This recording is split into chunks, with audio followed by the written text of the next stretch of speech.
Congrats, coach. Thank you, thank you. Sa'yo na. Satisfied, coach. Sabi ko sa inyo, inconsistent, di ba?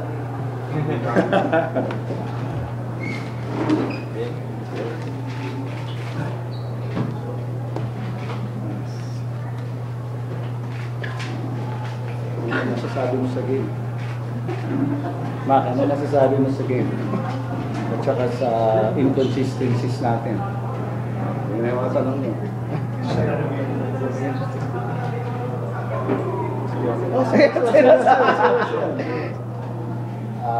Yung sa inconsistent namin, yun yung parati sinasabi ni Coach sa amin na hindi kami consistent sa ano namin. So, always naman namin bino-work. Hindi consistent sa Saan ba, Coach?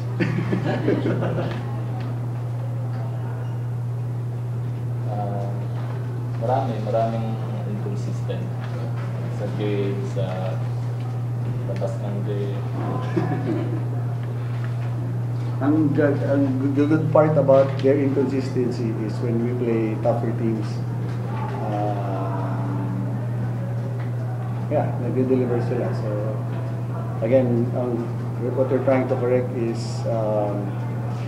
we play the same way regardless of who we play. So, today we played the Final Four team, nag-deliver sila. Okay, the next game, we don't know yet. We're facing, may schedule na ba? Wait lang po, coach. May game ka na. Ito po. May game.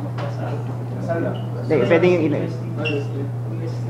May game kami sa Wednesday. Wala po. Saturday.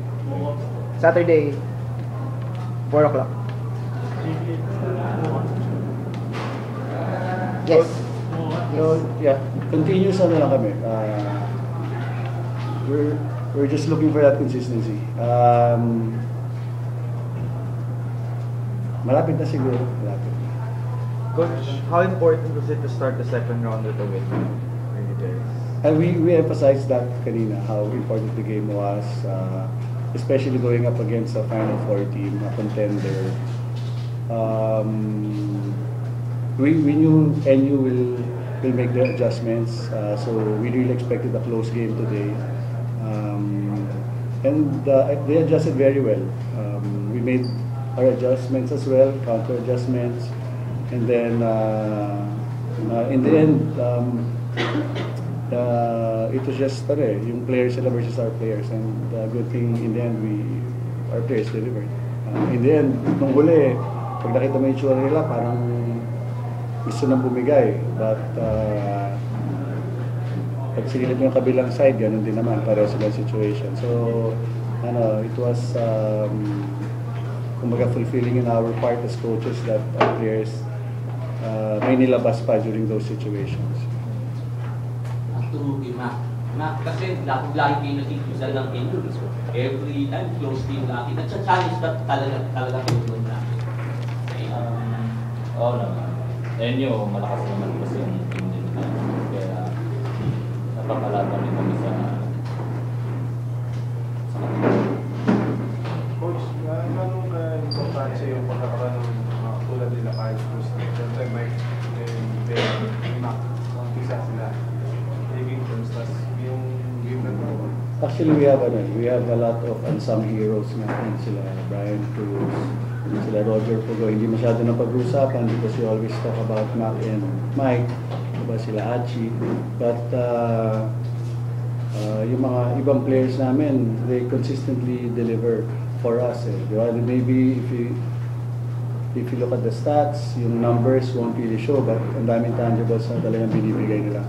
Not only those players who are playing, but even guys coming off the bench. Like today nga, we used Denison for a little while, si Tamsi, si Denila for I think 1.5 minutes.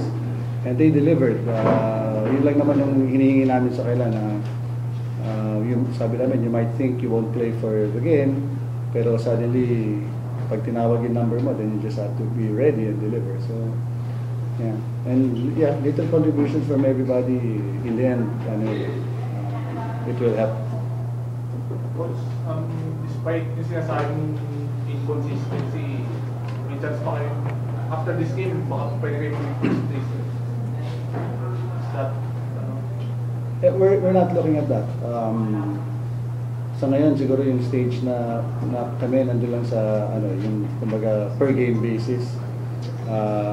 Kasi with the way yung UAAP is so balanced this year, this week you'll be at the top, the following week after 2 or 3 games baka nasa gitna ka na. So hindi ka pwedeng doon nakatingin. We look beyond that. Just like what we teach our players, you play above the scoreboard. So. Coach, did you guys prefer to open the second round against a team like NU, which you said is a Final Four contender? I think that's a given sa UAAP na you play, I think your first game should be against a Final Four team and your last game is against a Final Four team. Sa end namin, it doesn't really matter who we play. As long as alam namin yung kalaban namin kasi mahirap pag hindi mo alam and you cannot prepare for them. So, yeah. Just like for Wednesday, Saturday, kung sinong kalaban namin din. At least ngayon, we have a 1 week lead. nung sa may kumpiyansa mo sa tiwala kasi yung regulation hindi rin, pinasa niya pa kay Carlos. Tapos nung overtime, pwede naman tira na rin ni Mike, pinasa niya pa rin ni Francis. So yung trust mo sa hindi nila. Malaki naman yung trust namin sa isa't isa kasi umpisa pa lang nag-ano si Coach, yun na yung inimpasay niya sa amin na tiwala lang sa isa't isa. And I think to add up to that, it's growing. Yung trust sa team is growing. So yun yung very important. We improve every game, even yung trust sa isa't isa is lumalaki. It will help us down the road.